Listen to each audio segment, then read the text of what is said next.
আগামী 15 মাস মমতা বন্দ্যোপাধ্যায় খুব একটা স্বস্তিতে থাকতে পারবেন না, আর ভোটে হারিয়ে সব সমস্যার সমাধান। তৃণমূলের বিধায়ক বলছেন আরো বড় করে উৎসব করব এবারে আমরা। হ্যাঁ, ওরা উৎসব করবে তো, ওরা হিন্দু নয় তো। আমরা পুজো করব, ওরা উৎসব করবে।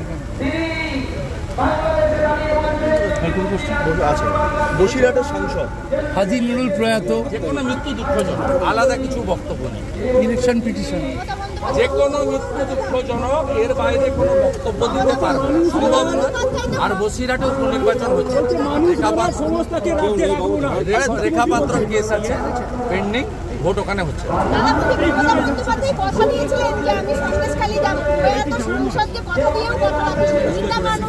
মমতা ব্যানার্জি কবে সত্যি কথা বলেছে?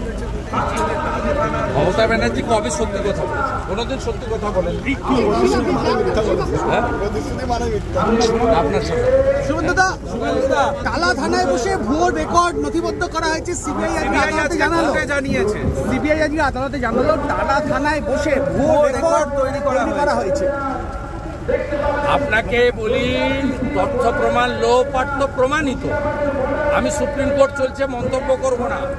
সুপ্রিম কোর্টে চিফ জাস্টিসের বেঞ্চ বলছে আমরা স্তম্ভিত, আমরা ডিস্টার্ব রিপোর্ট দেখার পরে। আমরা সবাই ওয়েট করছি রিপোর্টটা সামনে আসুক। আসবে তো আজ নয় কাল, বিএনএসে আছে, সব রিপোর্টই পাবলিকলি করতে হবে। অর্থাৎ সেটা তো হবেই। আর অভিজিৎ মন্ডল অ্যারেস্টের সাথে সাথে মমতা ব্যানার্জির পুলিশ তথ্য প্রমাণ লোপাট করেছে, এটা এস্টাবলিশ হয়ে গেছে। আমি প্রথম দিন থেকে আমার এক্স হ্যান্ডেল খুলুন, হল বদলেছে, বেসিন বদলেছে, ড্রেস বদলেছে, ভিসেরা বদলেছে, ব্লাড বদলেছে, সব বদলেছে, সব বদলেছে। এ পাপ যাবে না, এ পাপে ধ্বংস হবে, কিচ্ছু করতে পারবে না। এ পাপ যা করেছে বোনের সঙ্গে, এ ধ্বংস হয়ে যায়। বিধানসভায়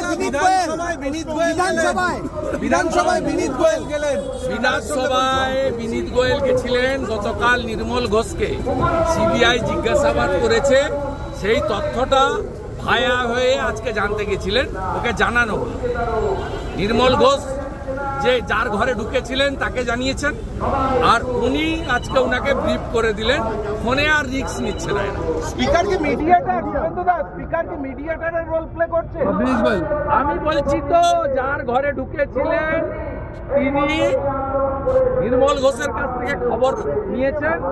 আজকে খবরটা বিনীত গোয়েলকে বলেছেন, এই প্রশ্ন হয়েছে, তাতে বিনীত গোয়েলের নাম এসছে কিনা ইত্যাদি ইত্যাদি, এটা ওনাকে বলা হয়েছে আজকে। এবং এই সম্পূর্ণ পরিকল্পনাটা মমতা ব্যানার্জি করেছে, তার নির্দেশ পালন করেছে। বিনীত গোয়েলও পালন করেছে, যার রুমে ঢুকেছিল তিনিও পালন করেছেন, আর যিনি গতকাল গেছিলেন নির্মল ঘোষ, তিনি আজকে ফার্স্ট আওয়ারে বিধানসভায় গিয়ে তথ্য দিয়ে এসছেন। এই তিনটে নির্দেশই কার্যকর হয়েছে। এই যে এখান থেকে 500 মিটার দূরে যিনি বসে আছেন তার অবশ্যই, এর জন্যই তো প্রভাব।